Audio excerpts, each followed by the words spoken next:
é um tema ainda complexo para nós. Falar do reino de Deus ainda é complexo. Entender, ou seja, uma compreensão do todo, ainda é um pouco complexo. Então, como você é mestre aí em missiologia, bacharel em teologia, é um cara estudioso, pelo perfil a gente percebe que, né, passa mais tempo estudando do que qualquer coisa. Hoje nós trouxemos um tema que eu acredito que a maioria dos estudiosos bíblicos vão concordar que o reino de Deus significa um reinado ou um domínio dinâmico de Deus. Ou seja, o reino envolve as intenções de Deus, a autoridade e o poder de governo de Deus. Eu acredito que a maioria dos teólogos, eles concordam, né, quando nós vamos definir a questão do reino de Deus. Na sua visão, como teólogo, pastor, mestre, qual é a sua definição? O que você entende sobre o conceito, primeiro, de reino de Deus, antes de nós entrarmos no reino presente ou futuro, etc.? Bom, eu vou convidar quem está assistindo para que tenha uma Bíblia próxima, né, para que possa investigar também, que nesse período inicial de explicação, eu quero fazer um galope bíblico, né? Vamos olhar alguns textos. Uhum. E para quem está me dirigindo agora, para quem está assistindo, e também lembrar aqui que a professora Kelly, eu acho que você escolheu um tema bem interessante, pertinente para o momento que a gente está vivendo. Esse horário, normalmente as pessoas estão vendo o jornal, né? E hoje, infelizmente, a gente está sendo muito intoxicado por tantas más notícias do que a gente está vivendo nesse período, né? Difícil que o mundo está atravessando. E eu acho que nada melhor do que a gente prestar atenção naquilo que é eterno. Que quando o assunto do reino de Deus, ele vai perpassar a história, a existência, esse tempo que a gente está vivendo, e ele vai também é um assunto de eternidade, né? Então, desde já, né, você tinha falado para eu poder mostrar o livro, ó, esse daqui é a primeira Isso, olha aí! É a primeira edição do Missionários Desafios Contemporâneos, tá? Top! Ele tá agora só em PDF pela Amazon, tá? Tem como comprar lá, depois eu deixo o link. E os outros livros, o outro livro será lançado agora para os próximos 2 meses aí, estou esperando, já estou fazendo a pré-venda, mas aí o lançamento já previsto aí para final de agosto, início de setembro.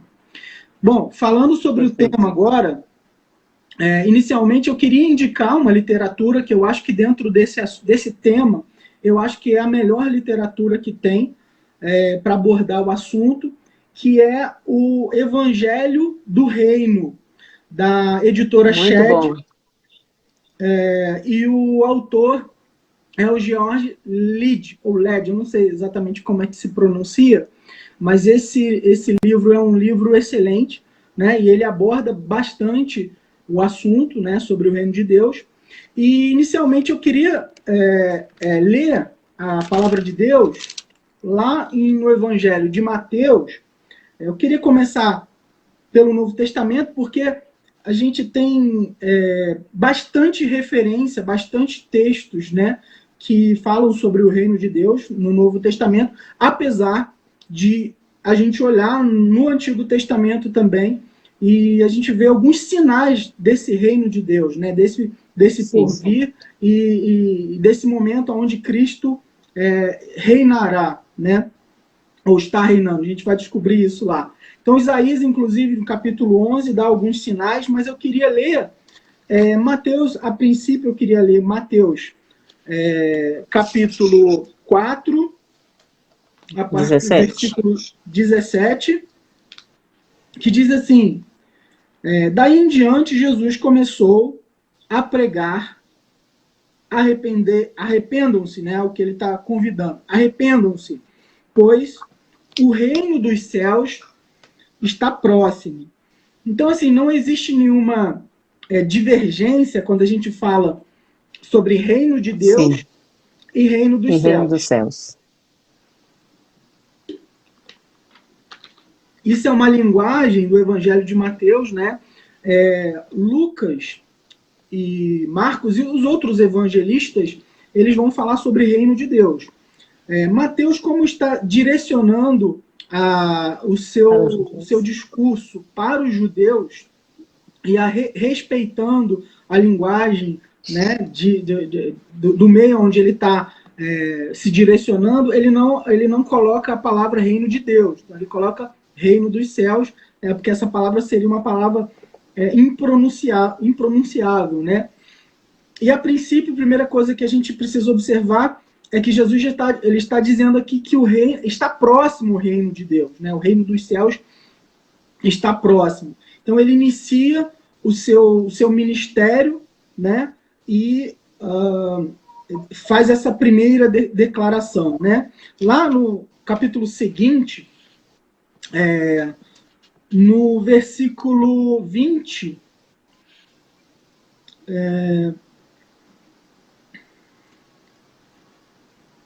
também de Mateus, né? Mateus capítulo 5, versículo 20, só uma observação aqui, quando ele fala que está próximo o reino dos céus, né? Logo em seguida, a gente vai ver que ele sobe o monte e ele começa a proferir o sermão do monte, que é algumas das características daqueles que estão debaixo desse reinado de Deus, tá?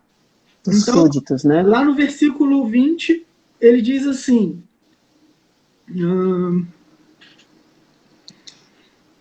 pois...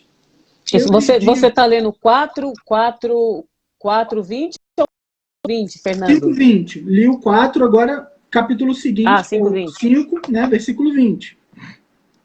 Que ele diz assim, lhes digo que se a justiça de vocês não for muito superior à dos fariseus e mestres da lei, de modo nenhum entrarão no reino dos céus.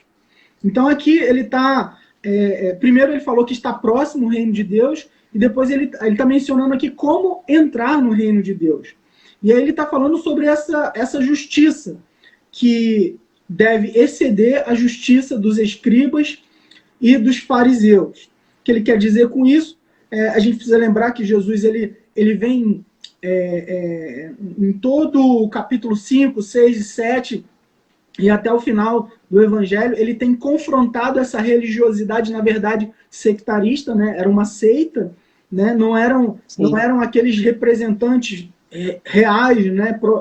Os profetas antigos, que vieram, na verdade, já havia uma mescla ali, um sincretismo, né? Então eles eram considerados como seitas, haviam distorções, e Jesus ele está dizendo que a nossa justiça tinha que exceder as dos escribas e dos fariseus, porque eles ensinavam e não praticavam. E quando a gente vai olhar o Sermão do Monte, a gente percebe que o que está mais relacionado aqui com o Evangelho. Então Jesus desafia muito essa prática, não que esteja divorciada de um discurso, mas que esse discurso ele possa caminhar junto com a prática também. No capítulo, ainda em Mateus, no capítulo 12, a partir no versículo 28, assim, mas se é pelo Espírito de Deus que expulsa demônios, então chegou a vocês o reino de Deus. Porque Jesus aqui nesse momento, ele estava sendo acusado no início daquele processo que ele passa, né, nos capítulos 9, 10, que ele prega o evangelho, ele começa a expulsar demônios, ele começa a curar enfermos, ressuscitar mortos. No capítulo 10, ele envia os seus discípulos, os discípulos continuam essa obra, e aí a gente já começa a ver alguns sinais desse reino de Deus, né? E aí, nesse momento, ele é desafiado e acusam ele de estar realizando esses sinais por meio do poder dos demônios. E aí ele responde: está fazendo o Espírito de Deus, então é chegado o reino de Deus. Então aqui mais uma coisa sinalizando para a gente, né, que vai onde você tem, onde você fez essa proposta, né, onde está o reino de Deus, é aqui, é depois, é um lugar, é igreja. Da história, a gente vai ver que alguns consideravam a ação do cristão com Deus, né? Alguns entendiam que era essa relação, né? A relação do cristão com Deus nesse período, né? Se limitando a isso. Em um período histórico, alguns defenderam essa ideia. Em um outro momento, grupos também que defenderam que o reino de Deus era somente algo escatológico, né? Quer dizer, do porvir, algo que se alcançaria somente com a vinda de Cristo, ou, para aqueles que entendem a literalidade do reinado milenar de Cristo, esse reino seria em duas correntes teológicas que entendem que o milênio é algo ainda que está por vir. Então, alguns grupos defendiam isso, que era algo que estava por vir, né? A gente tem alguns antes aí, entre eles o Albert Schweitzer, né? E defendiam, até no período antigo, como Agostinho também, entendiam que o reino de Deus era a igreja. Eu não estou limitando o conhecimento deles restrito a somente isso, mas eles defendiam, autores que defendiam esse como sendo a igreja. Tá? E aqui, mais Sim. propriamente dito, a gente não vai entrar... Isso no século aproximadamente... Eu não sei se eu entendi. Oi? É que falhou aqui a sua voz. Quando você fala no período de Agostinho, né, na época de Agostinho, que houve essa dúvida que esse reino seria... eu não entendi a última frase que você posicionou sobre Agostinho. A igreja. Aí eu estou citando Agostinho, né? Não que ele restringia somente a igreja, mas alguém que defendia que esse reino era um reino da igreja, né? Porque quando a gente fala desse relacionamento com Deus, quando a gente fala do porvir, quando a gente fala da igreja invisível, né? A gente não vai entrar aqui no assunto eclesiologia, mas a gente percebe que quando se fala de igreja, né, a gente tem esses conceitos da igreja visível, né, e da igreja invisível, que a gente não sabe, né, quem é e quem não é, no meio desse ajuntamento. Tá? Então, podemos dizer, Fernando, que o reino de Deus, podemos dizer que é um símbolo cheio de muitos significados. Por isso que você não pode especificar exatamente esse conceito, porque senão fica muito limitado. Não sei se eu fui clara. Não, é um conceito amplo, é um conceito bem amplo, né? Obviamente que em 1h30, 1 hora de conversa aqui, a gente não consegue definir alguma coisa básica, a gente até consegue. A gente poderia responder sim ou não, né? Mas eu quero fazer essa construção aqui para a gente chegar a uma conclusão e a uma... Né? Beleza. Mas é um assunto realmente muito amplo, né? Desafiador para a conversa, mas eu estou tentando fazer uma construção aqui histórica, né, para a gente ver que em diversos períodos cada um teve uma visão e que em algum momento algumas dessas visões elas podem andar de mãos dadas, elas se abraçam, elas caminham juntas. Algum problema estaria no caso de alguém dizer que é só isso ou só aquilo, mas eu vou chegar aí, lá nesse momento na conclusão, tá? Então, beleza. Agostinho é uma figura importante, eu acho que na verdade, eu gosto, né, de todos, né, também são os que mais me cativam. E alguns protestantes, né, agora vamos falar sobre o período pós-medieval, né, período já da Reforma, entenderam que esse reino ele era algo que estava relacionado a ordens políticas, econômicas e sociais também, incluindo a salvação. Tá? E aí falando sobre esse período de tempo que a gente está vivendo aqui. Então, a gente precisa dar uma olhada mais em alguns textos no que a Bíblia fala, no que ela relata, né?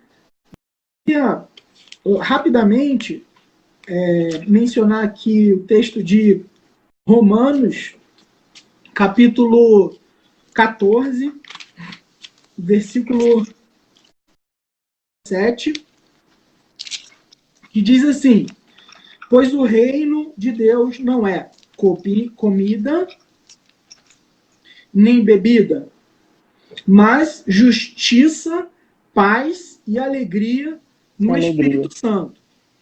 Então a gente percebe aqui que Paulo apresenta aqui fruto. Ele apresenta a alegria, a paz e a justiça. Fruto do Espírito. Então, de onde o reino de Deus manifesta na nossa vida fruto. Mas esse fruto vem de quem? Do Espírito.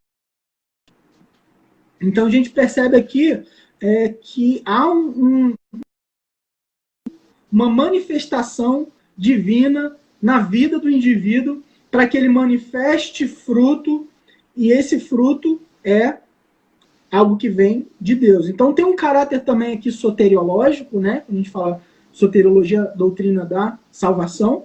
Então tem um caráter aqui soteriológico, daquele que tem o Espírito Santo e manifesta esse fruto também. O reino... Podemos dizer então, Fernando, desculpa não querendo te cortar, mas já te cortando. Então podemos dizer assim, que essa atividade de governo desse rei, ele transforma as vidas e relacionamentos de seus súditos. Então, na verdade, envolve ser membro, envolve ser cidadão, envolve lealdade, identidade. Cidadania em um reino, aproximadamente. Exatamente. A gente lembra... Acarreta relacionamentos, né? Exatamente. Envolve a questão de relacionamentos. Sim. A gente lembra aqui do texto que eu mencionei agora há pouco, né, fala sobre a entrada. Como que eu entro nesse reino? Né? E eu estou dentro desse reino por Cristo, né? Deus manifestou. Então, primeiro, para que eu seja súdito desse reino, para que eu participe desse reino, eu preciso primeiro ser salvo. Né? Deus precisa me encontrar e marcar minha vida primeiro me salvando. Né? E aí eu vou passar a ser súdito desse reino. Né? Lá em Mateus capítulo 25, versículo 34, Cristo vai como uma herança também. Ele diz assim, então, né, esse texto de Mateus capítulo 25 fala sobre os talentos e depois a questão do julgamento, né, no último dia. E aí Jesus ele vai dizer assim, então o rei dirá aos que estiverem à sua direita, né, que são os salvos, venham benditos do meu Pai e recebam como herança o reino que lhes foi preparado desde antes da criação do mundo. Então esse reino ele está preparado desde antes da criação do mundo e é uma herança para aqueles que estão à direita. Né? A gente vai ver que biblicamente quando a gente fala de direita, da mão direita, da destra de Deus, tem uma relação direta com a bênção do Senhor, né? com a ação de Deus. E aí, representando aqui aqueles que são os filhos de Deus, que foram salvos, eles estão à destra de Deus, do lado direito, e eles recebem a herança do reino, que é o que já estava prometido a eles desde antes da fundação do mundo. Lá em Colossenses, no capítulo... Você vai vendo o tempo aí, tá? Não, quem não, pode ir para cima. Quem gosta de Bíblia, aproveita. Lá em Colossenses... Ó, tem uma participação aqui do nosso amigo Gerunce, que diz: o reino representa, o reino presente está dentro das pessoas que se submetem ao domínio de Deus. Subjetivo, ninguém vê. Já o reino futuro, no milênio e na eternidade, este reino separa o objetivo, ou seja, um reino literal. Não sei se é isso que eu entendi bem aqui. Uma colocação aqui do Eu vou Jerônimo. falar um pouco sobre isso daqui a pouco, sobre quando o Lucas fala, né, que o reino está dentro de nós. Eu vou falar sobre isso, e ele já disse aqui a visão escatológica que ele defende, né? Não vamos nem muito nesse mérito aqui, porque senão vai dar pau.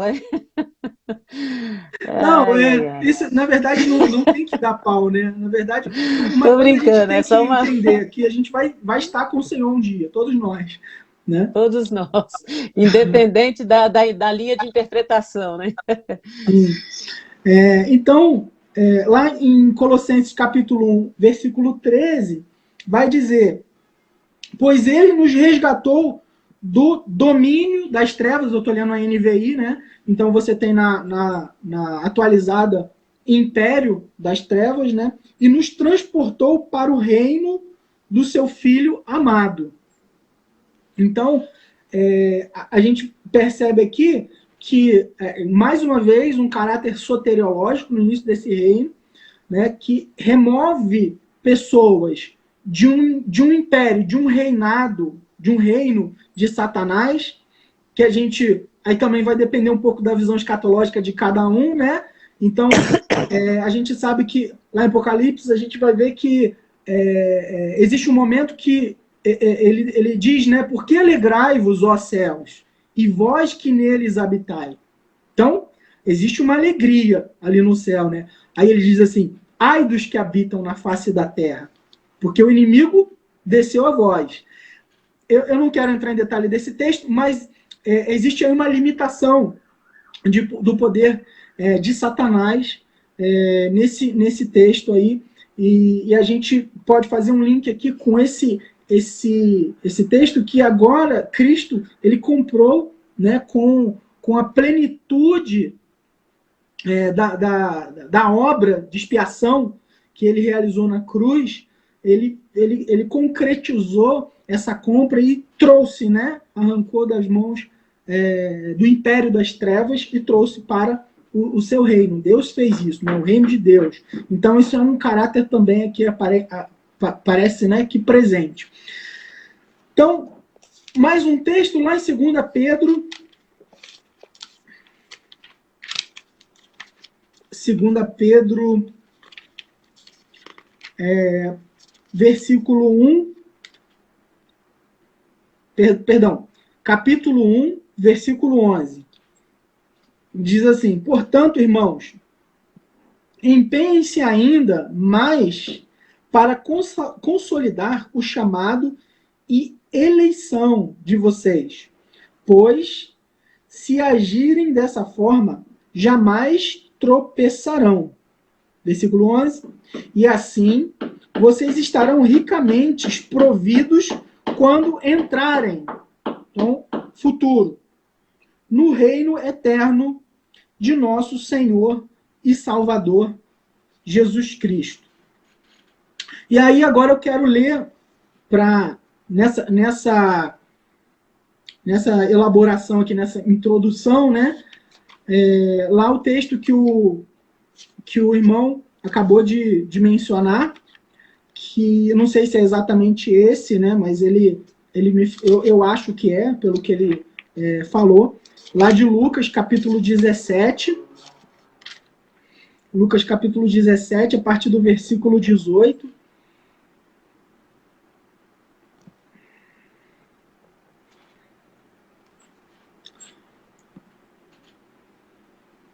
Vou ler o versículo 20. A partir do versículo 20. Certa vez, tendo sido interrogado pelos fariseus sobre quando viria o reino de Deus, Jesus respondeu: o reino de Deus não vem de modo visível. Nem se dirá, aqui está ele, ou lá está, porque o reino de Deus está entre vós. Você veja bem que a NVI, ela traduziu está entre vós, que é uma possibilidade também do original na tradução. E a maioria das traduções mais clássicas, elas apresentam o reino de Deus está dentro de vocês, está dentro de vós, né? Então, posso só fazer um adendo no que você está dizendo, o Fernando? Pode. Isso é tão interessante sobre o que você acabou de citar, esse texto bíblico, que quando você vê as frases, né, utilizadas por Jesus acerca do reino, você vai ver que respeito do reino com relação a um lugar ou tempo, mas a poder. É sobrenatural isso. Uhum. Toda vez que Jesus se referia ao reino, através até da prática, Jesus não falava, olha, está aqui ou está ali. O tempo crono, né, do homem, ou até do diretamente. Mas ele se referia sempre a poder, a autoridade, dentro de nós, entre nós. Era uma forma que Jesus dizia, mas no sentido de poder, de autoridade, de transformação, de mudança nos corações daquelas pessoas que realmente aceitassem o reino. Porque esse também é um diferencial que a gente precisa. Você precisa querer o reino. O reino está disponível, mas a pessoa. Sim. Desculpa ter desconstruído aí a sua ideia, mas eu queria só fazer essa colocação. Não, aqui, fica à vontade, contribuiu. O que a gente percebe aqui nesse texto, né, é que existem dois.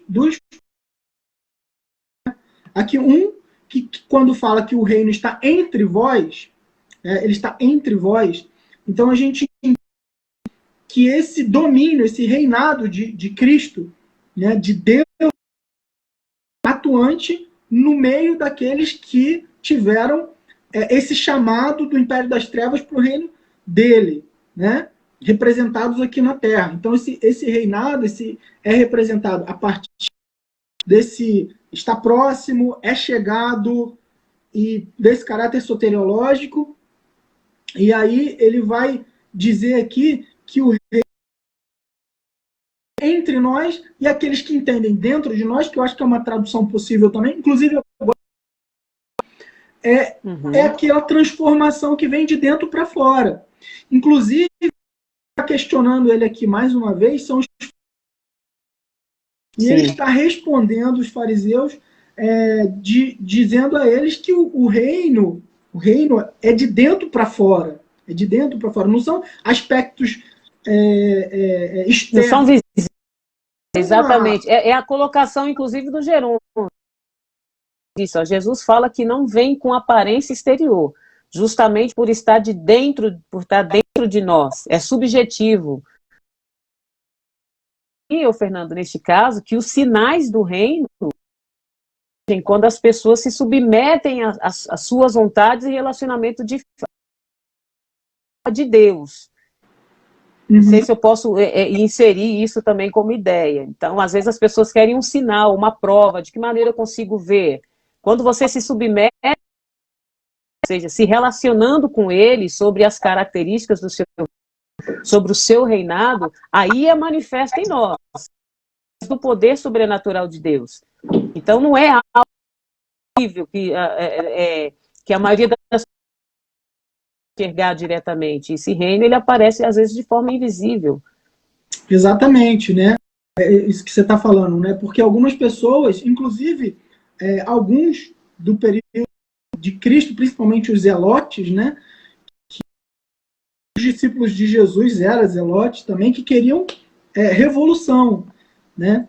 E aí a gente vai perceber que não tem sinais, muitos sinais visíveis. Vão aparecer sinais de frutos do Espírito individualmente no meio da igreja que a gente entende como invisível. Igreja visível é o lugar onde a gente, do nosso modo falando, né? É aquela reunião do ajuntamento, ou seja onde a tua igreja se reúne, prédio, templo, casa, debaixo da árvore, missão, o que for.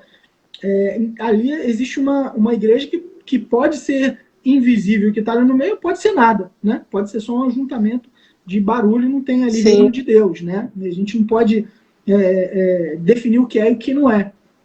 Né? Mas esses quando mostrar... vão se manifestar, e não é por uma questão de mudança de governo, uma mudança cultural extrema, ou aspectos mais palpáveis nesse sentido, mas é algo individual.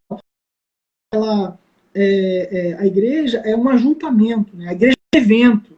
Né? Muita gente fala, acho que a igreja é um lugar, né? A gente pode, né, como algumas palavras sugerem isso também, como sinagogue, né, que tem lá, e também a eclesia. Sim. Eclesia mais na questão do ajuntamento do povo de Deus, né? Então a igreja ela é um evento, né, que não se limita, não está limitada a ambientes físicos. Então a gente vai ver que esse reino de Deus também, dentro desse texto principalmente, né, e aí eu vou estender ele daqui a pouco um pouquinho, calma, a questão do hoje, do já e do ainda não, né, que é aquela pergunta, mas eu vou deixar para as perguntas aí, então eu vou deixar guardadinho aqui. Estou fazendo pergunta aí, vocês estão muito tímidos, só o Gerons que está fazendo perguntas aqui, vão, por favor, fazendo perguntas. Uma questão que eu acho interessante, acabou de dizer, Fernando, sobre o reino ser cultura, etc. O reino de Deus ele está presente hoje, à medida em que o Espírito de Deus governa a vida da igreja, ou seja, a vida do cristão. Todo aquele que faz parte desse governo, e esse Espírito está dentro de nós, então ele é presente hoje. É que assim, a maioria de nós aguardamos o reino futuro. Vamos morar com Jesus para sempre, você vai entrar lá, vai chegar nisso. Mas o reino está presente hoje. A partir do momento que você permitiu que Deus governasse a sua vida, o Espírito Santo trabalha em você, com certeza ele está em cada um de nós. Já que você já está preparado aí para mais tarde, né? O reino de Deus é aqui ou é no porvir? Eu vou ser bem direto, né? A gente poderia responder com um claro não. E aí, pode até ficar chocado com essa resposta, mas eu acho essa definição muito interessante, porque é um reino poderoso que está na era vindoura, que ele invade essa era com sinais na vida dos seus filhos. A gente tem experiências, a gente degusta um pouco daquilo que vai vir futuramente. Então, quer dizer, por isso que é o já e o ainda não aconteceu. É futuro. Né? Ele é futuro. Mas essa era que a gente está vivendo agora. E a gente pode experimentar nessa era aqui as maravilhas desse reino. Né? Uma vontade boa, perfeita e agradável. Agradável faz parte desse reino de Deus e é algo das bênçãos que a gente experimenta. A gente tem um mundo maravilhoso que sendo sustentado pela graça de Deus. É importante a gente lembrar a multiforme graça, tem muitos tipos de graça, né? Mas quando a gente fala de graça comum, graça especial, é aquela graça que mantém isso tudo aqui em harmonia, né? E a pior coisa que existe para o ser humano é quando ele entrega a si mesmo, né? Como diz lá Romanos capítulo 1, que ele se torna um desgraçado, né? Que ele não tem mais a graça de Deus. A gente vê a vida de Hitler mesmo, né? Hitler foi um desgraçado, mas no meio de toda aquela desgraça dele, você vê, ele pintava quadros, ele cuidava da filha dele com carinho, com amor, depois, né, cometeu uma atrocidade, mas durante um período ali, mesmo que fosse para uma visão social aprovada, né, mas aquilo ali, porque quando há essa falta de graça, né, essa desgraça na vida do ser humano, ele comete muitas atrocidades, né?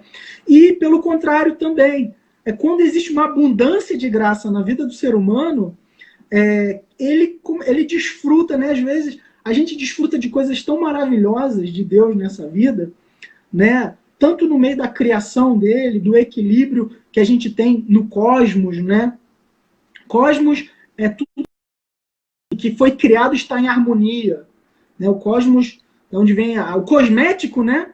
É aquilo que vem para fazer a mulher ficar mais harmônica, né? Então, o cosmos tudo isso que está em equilíbrio, né? O caos, né, já é uma outra coisa, mas esse cosmos é algo que foi criado por Deus e a gente desfruta de todas as bênçãos. Às vezes, em alguns momentos da nossa vida, a gente pode desfrutar de mais, né, de abundância, de alegria, de paz, né, experimentando essas bênçãos do reino de Deus por vir aqui na Terra. Em alguns momentos, a gente experimenta um pouco dessa tristeza,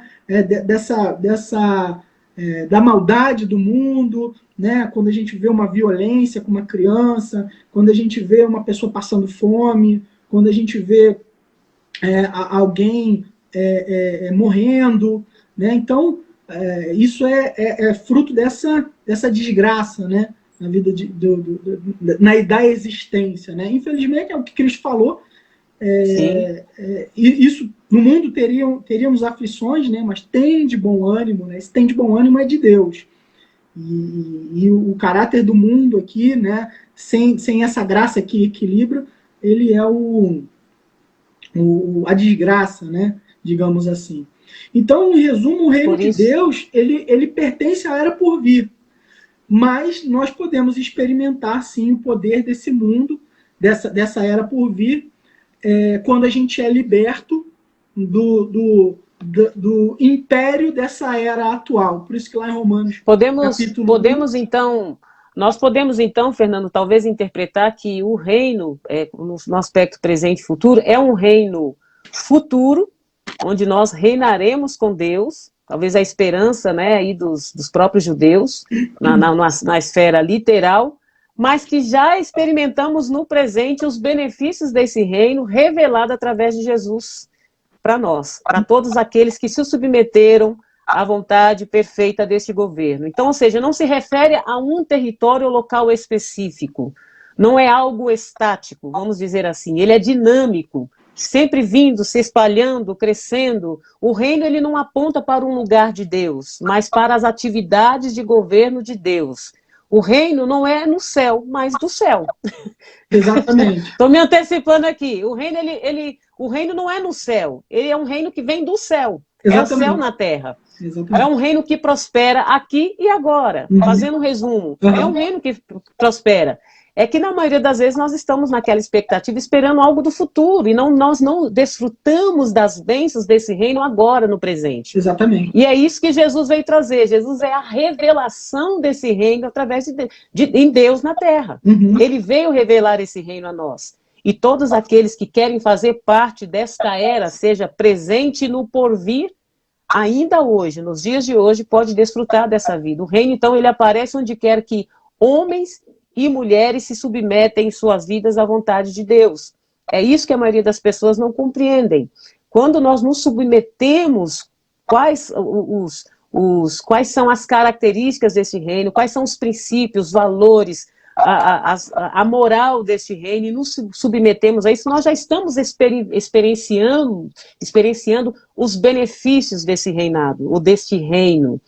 É que fica muito, eu acredito que fica muito assim, sem vida e sem sentido, nós esperarmos apenas os benefícios de um reino vindouro, futuro. Fica muito sem sentido, não teria sentido Jesus ter vindo, se nós esperarmos apenas o reino, né, como eu aprendi desde pequenininha, né, olha, quando Jesus voltar, nós vamos desfrutar do que né, vamos andar na rua de ouro, nós vamos desfrutar do melhor, mas o melhor de Deus já veio. E ele realmente, ele habitou entre nós e dentro de nós, ele está dentro de nós. Então nós podemos já desfrutar nesta era presente de todos os benefícios do reino. A gente está falando aqui de um reino vindouro, que é a esperança de todo crente, e essa é a promessa que Jesus fez para nós, mas esse reino também é presente. E é isso que a gente precisa compreender, que a gente não precisa esperar para ser santo, para ser purificado, para propagar esse reino só quando Jesus voltar. E não vai precisar. Jesus já veio, ele está dentro de nós, ele habita em nós. Enquanto esse reino tiver, né, fazer surtir vida dentro de nós, nós precisamos propagar. E como súditos do reino, eu acho que essa é a responsabilidade da igreja. Uhum. Eu só posso, só uma pequena coisa que a gente precisa consertar aí na tua fala, que é a gente não vai experimentar todos os benefícios do reino futuro, né? A gente vai experimentar... Isso é uma visão interpretativa. É uma parte desse... Porque assim, o reino futuro não há mais choro, não há mais dor, não há mais pranto, não há mais luta, o nosso corpo é glorificado, a gente não tá mais... A gente exatamente. não sofre mais a ação do pecado, não. A gente não tem mais as limitações, né, de dor, de tristeza, de doença, né? Então isso a gente precisa conviver aqui. Então a gente vai experimentar alguns desses benefícios, né? Não todos os benefícios, né? E a gente precisa ter um equilíbrio, né, na hora de destacar, de falar sobre esses assuntos, né? Porque você tem dois grupos, né? Você tem aquele grupo que eu tenho que comer o melhor dessa terra, eu tenho que ser cabeça, eu tenho que ser o mais fantástico do mundo. E aí você tem aquele outro grupo, que é aquele grupo de minha vida é uma miséria, eu não mereço nada, eu sou um desgraçado. Interpreta de forma equivocada. Realmente, não merecemos, mas tem a graça de Deus que nos dá. Sim, né? Exatamente. Nós temos uma natureza inclinada ao mal, mas tem a graça de Deus que nos livra desse mal, né? Que atua na nossa vida para que a gente possa viver de forma muito abençoada aqui nessa terra, né? Inclusive desfrutando de toda a criação do Senhor aqui nessa terra, né? Obviamente com todas essas limitações que a gente tem, né? Nem todo dia a gente está igual o super-homem, né? Tem dia que a gente não tá muito bem, né? E tal.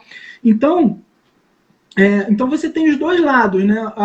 O super-herói e você tem aquele outro lado que é o lado do vida, azar, meu Deus, que desgraça. Aquele missionário, né, que vai para o campo e ele vai dizer assim, eu quero ir só se for nessas condições assim, assim, assim, aquela coisa super além do necessário, não que alguns não precisem de tudo, né, ou mais. E você tem aqueles outros que falam assim, liga para a agência missionária e fala, onde é que tá matando crente aí que eu quero ser martirizado? Né? Onde é que estão colocando os crentes para ser devorados por leões aí que eu quero ser um mártir, né? Nem sabe, porque a gente faz planos, nossos planos bons, né? Mas a resposta final vem do Senhor. A gente é igual o pai. O pai que é o que para o filho, né? Como Cristo falou, né? Não tem um pai que o filho pede um pão, ele dá uma pedra. A gente quer o melhor. E um paralelo que eu queria fazer também aqui com o texto, né? Lá quando Jesus ele é questionado sobre o jejum, a gente vai ver isso lá em Mateus, em Marcos, também Lucas. A gente vai ver que os discípulos de João Batista e os fariseus, é bem possível que os discípulos de João Batista estivessem sendo influenciados pelos fariseus, foram diante de Jesus e disseram, por que os discípulos de João Batista e dos fariseus jejuam e os seus discípulos não jejuam? Por que isso está acontecendo aí? Tá uma discrepância. Já que você é o cara mais espiritual que está aqui na Terra, né, que está dizendo que você é tão fantástico, por que os seus discípulos não jejuam e os discípulos dos escribas e dos fariseus jejuam? E Jesus ele faz um paralelo muito interessante com usa uma metáfora, né, com o casamento e o noivo que está indo casar, que ele faz uma festa. E aquela festa, ele convida um monte de gente. E o que você tem que fazer na festa? Tem que jejuar? Alguém vai para uma festa em jejum? Se vai, não devia. Né? Mas, se vai para a festa, você vai chegar lá na festa, aí você vai ficar igual um escriba e fariseu, porque o escriba e fariseu ficavam no meio das esquinas, o fariseu, né, ele ficava nas esquinas, contristado, ele ficava com a cara toda amassada ali, para as pessoas verem que ele estava jejuando, né? E, na verdade, o que Cristo, no nosso meio, é boa nova de muita alegria, né? E é a vida de paz e alegria que a gente tem que viver. Se vier luta e talvez um momento difícil aqui e ali, em algum momento da nossa vida, a gente sabe também que a graça do Senhor vai sustentar a gente nesses momentos difíceis, e não é porque Sim.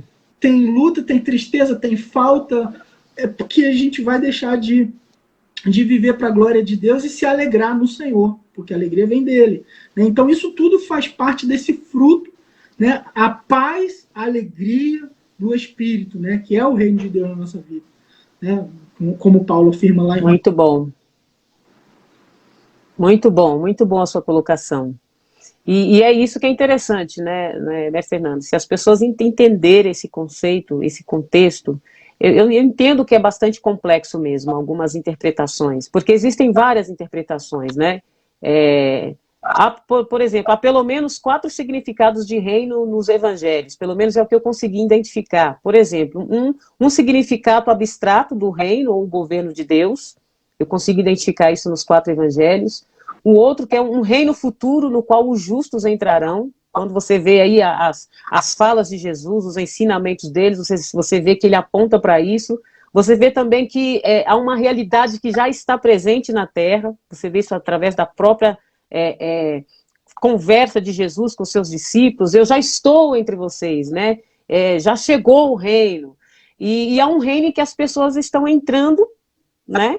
Ou para a qual está virando as costas agora. Então eu vejo essas 4 características aí quando a gente fala do reino, quando você consegue enxergar nos 4 evangelhos essa relação de reino de Deus. É abstrato, é um reino futuro no qual os justos entrarão, é uma realidade que já é presente, nós estamos desfrutando dos benefícios do reino agora, através da graça, através de Cristo, e também há um reino em que muitos estão entrando, entender esse contexto de reino, e outros estão virando as costas. Eu vejo esses 4 significados de reino, quando Jesus é mencionado nos 4 evangelhos, aí ele através dos seus ensinos, né, ele aplica para os seus discípulos. Não sei se você também consegue enxergar dessa forma, ou é a minha interpretação. Então, vamos falar da boa hermenêutica, né? Porque tem a hermenêutica isso, que você conhece muito bem, sabe qual que eu estou falando, né? Mas a boa hermenêutica, ela diz que um texto bíblico, ele interpreta o outro texto que está obscuro. Sim. E eu acho que esses textos que apresentam um paradoxo, né?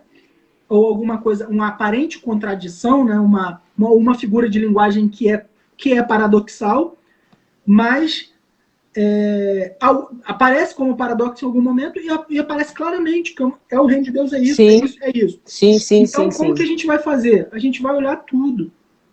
E a gente vai considerar tudo. É antagônico? É contraditório? Não.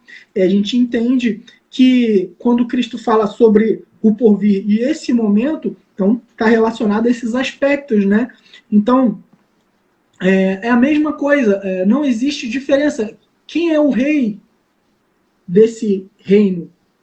É o Exatamente. Pai? É o Filho ou é o Espírito Santo? Então, se eu faço uma leitura bíblica de acordo com as seitas dos primeiros séculos e algumas atuais no início do século XIX aí, que são unicistas, inclusive, elas vão dizer que o reino é o reino de Jesus, né? Jesus, então, separa as pessoas da Trindade e vão colocar... por que fazem isso? Porque eu vou dizer uma coisa para você. Eu acho que é muito mais diabólico quando existe uma seita unicista, inclusive, do que uma falta de tempo para poder investigar o texto. Sim.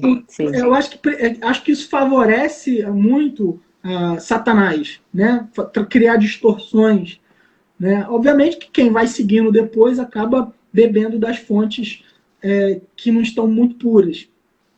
Então, quando você considera um texto aqui ou ali isolado, você vai ver aspectos diferentes, mas na realidade a gente precisa olhar o todo e como eu falei no início, né, fazer essa junção de todas essas coisas. O reino de Deus é justiça social, né? Porque a gente fala do evangelho social e tal. É justiça social? Não, o reino de Deus não se limita à justiça social. Não se limita. Não é, porque tem o evangelho social, não se limita à justiça social. Mas, Sim. aí a gente precisa beber um pouquinho de Timothy Keller, a gente vai ver que o reino de Deus, ele tem uma preocupação realmente com aquelas pessoas que estão passando por situações difíceis, Sim.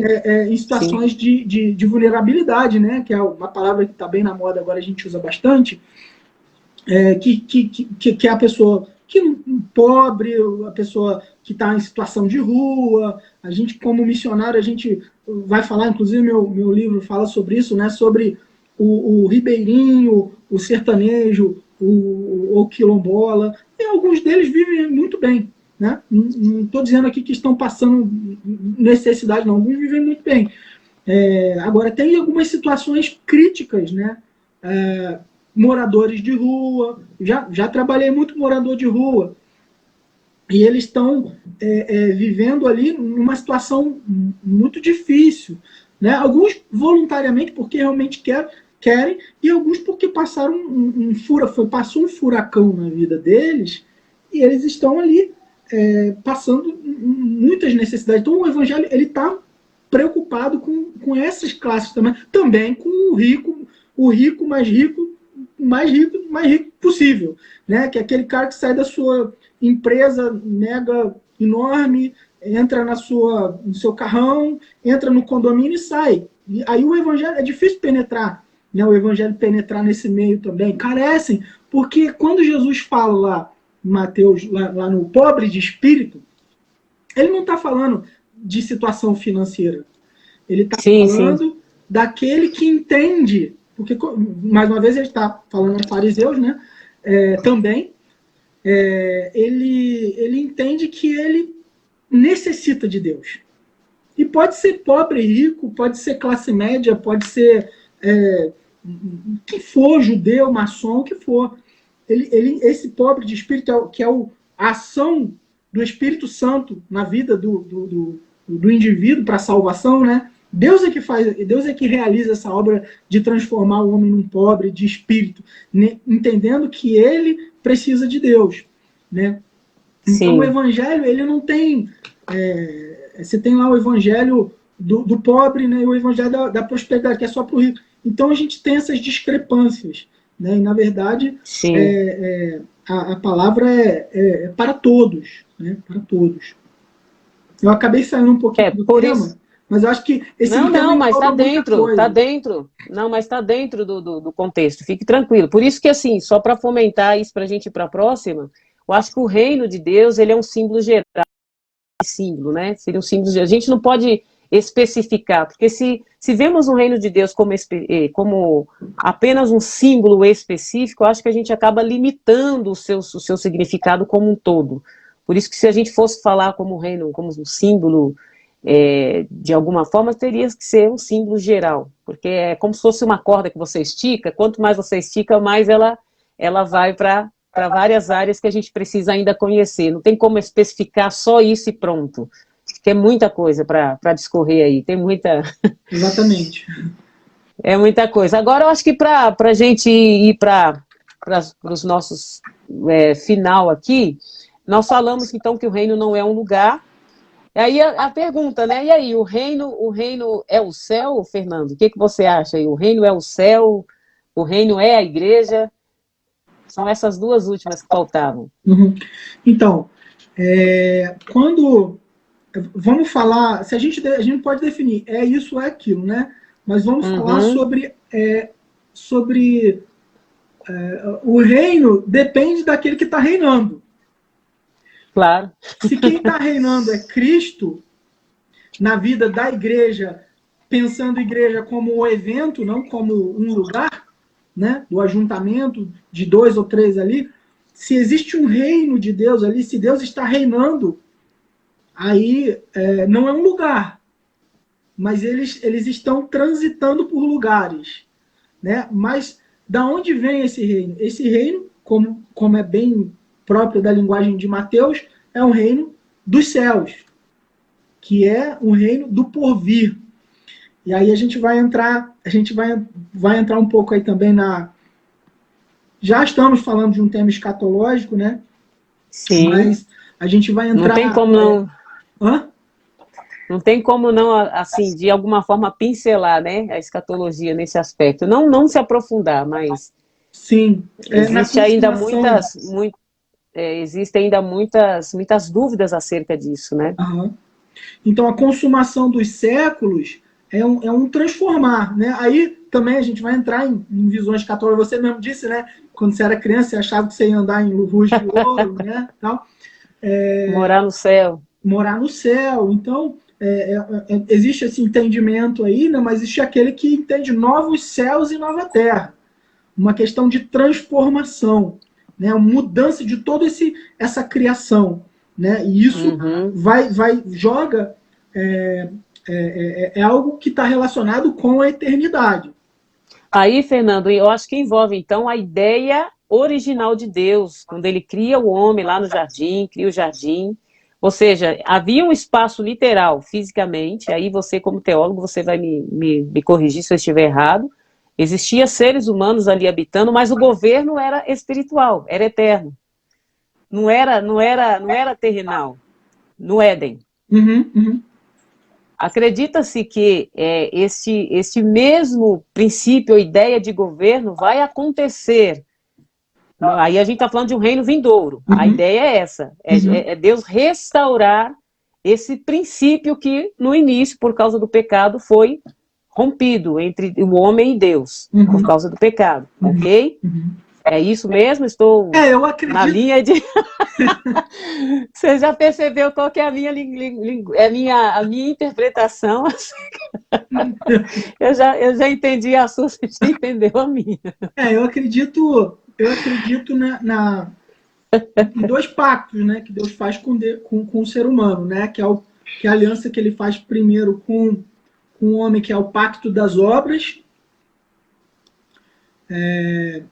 que tem direitos e deveres, né? Quais são os direitos? Sim. Direitos, você pode comer de todo o fruto que tem aqui, pode desfrutar do Éden, né? E você tem dever. Qual que é o seu dever? O seu dever é não comer do fruto da árvore do conhecimento do bem e do mal. Aí lascou tudo, né? O homem comeu. Só que isso não quer dizer que Deus falhou no seu plano, porque o plano dele sempre foi Cristo. Deus reina sobre todas essas coisas. Deus governa ainda sobre todas essas coisas. E aí vem o pacto, que é a aliança que Deus faz com o ser humano, que é da graça. Que muita gente acha que a graça vem na plenitude, né, quando Cristo nasce e tal. Mas existem sinais de graça todos no Antigo Testamento. Se você olhar, por exemplo, a lei é um aspecto da graça. Se você... por mais que a gente tenha ali José, que em algum momento antes da lei, né, ele fala, vou pecar contra o Senhor, meu Deus. Né, isso é um aspecto de graça. Sim. Quando mas Jesus veio para cumprir a lei, né? Da serpente. Oi? É exatamente isso. Jesus veio para cumprir a lei, né? Se cumpriu nele, né? Exatamente. Se revelou em Jesus. E de algumas formas, né? Primeiro, porque ele era o único que poderia cumprir, né? Na plenitude, porque ele é perfeito. E segundo, porque a sombra das coisas que acontecem lá né? Que eram o que acontecia, né? Os ritos, né? Do Antigo Testamento, né? No geral,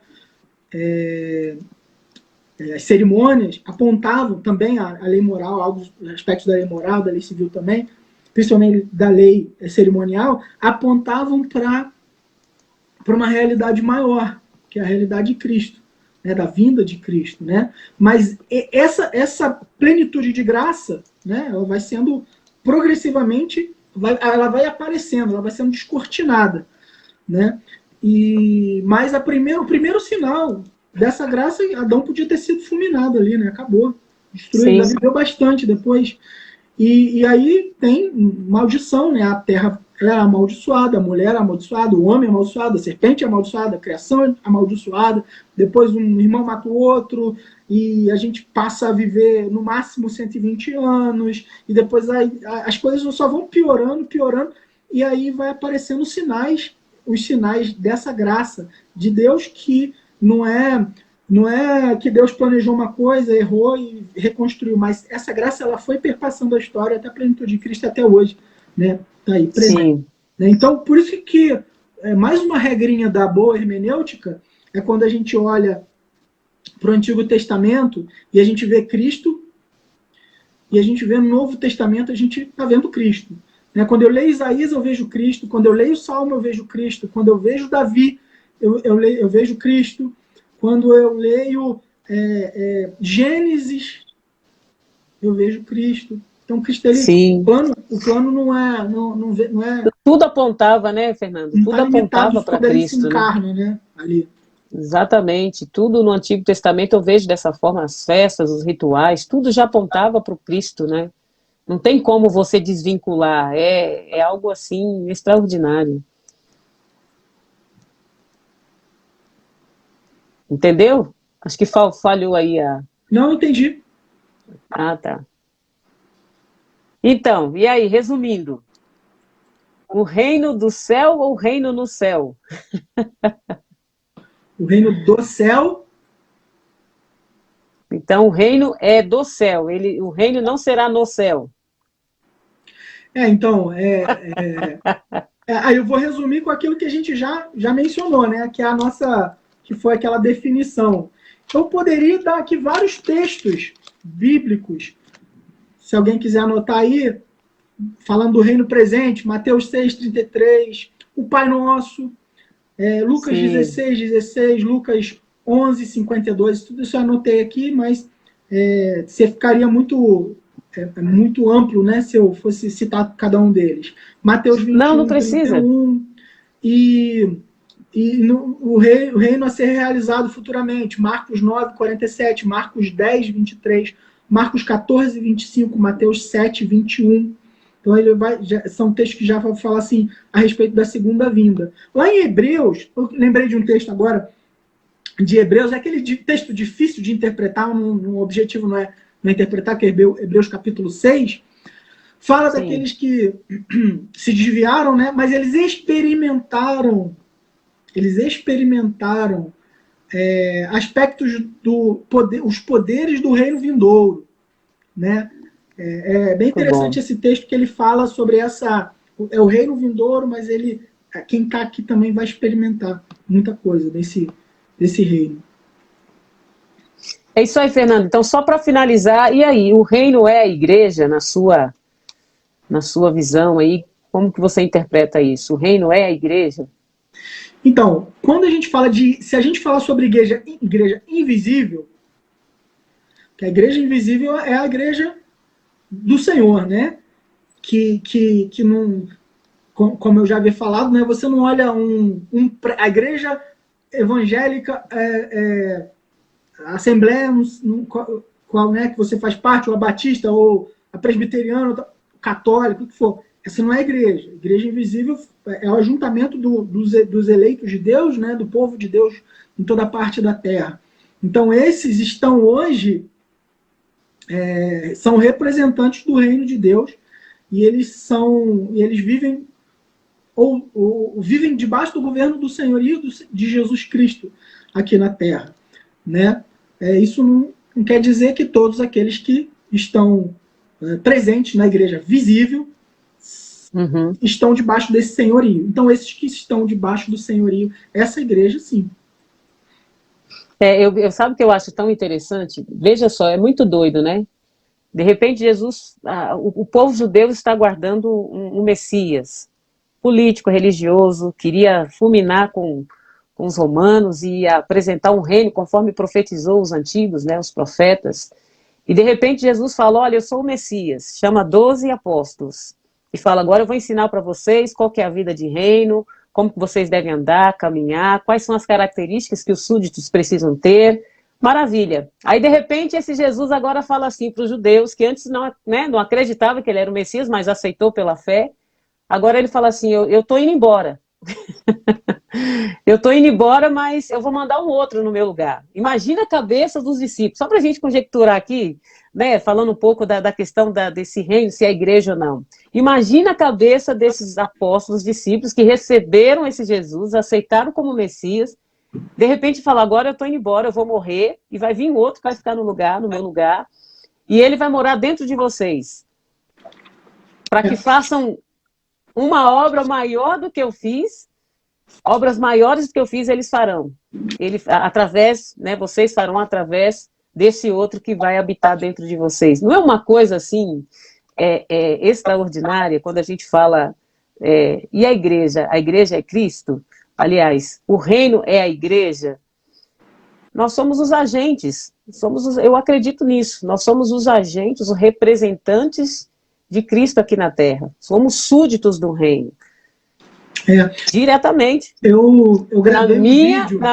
Na minha concepção, na minha interpretação, ele mandou o Consolador, que é o Espírito Santo que está dentro de nós, e esta obra de reino continua sendo movimentada, ela continua sendo chacoalhada e fazendo toda uma bagunça, né, nesse reino, neste mundo, através da igreja. Uhum.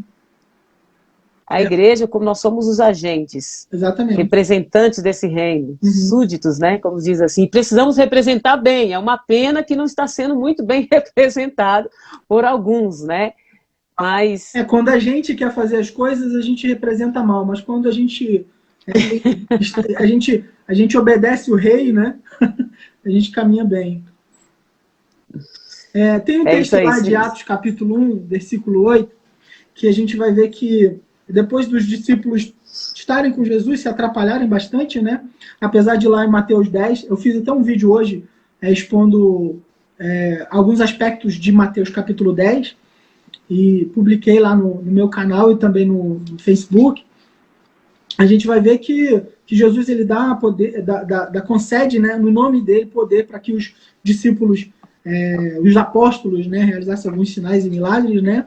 Mas a gente vai ver que logo depois da crucificação, quando ele é preso, né? Primeiro que Judas já traiu ele, né?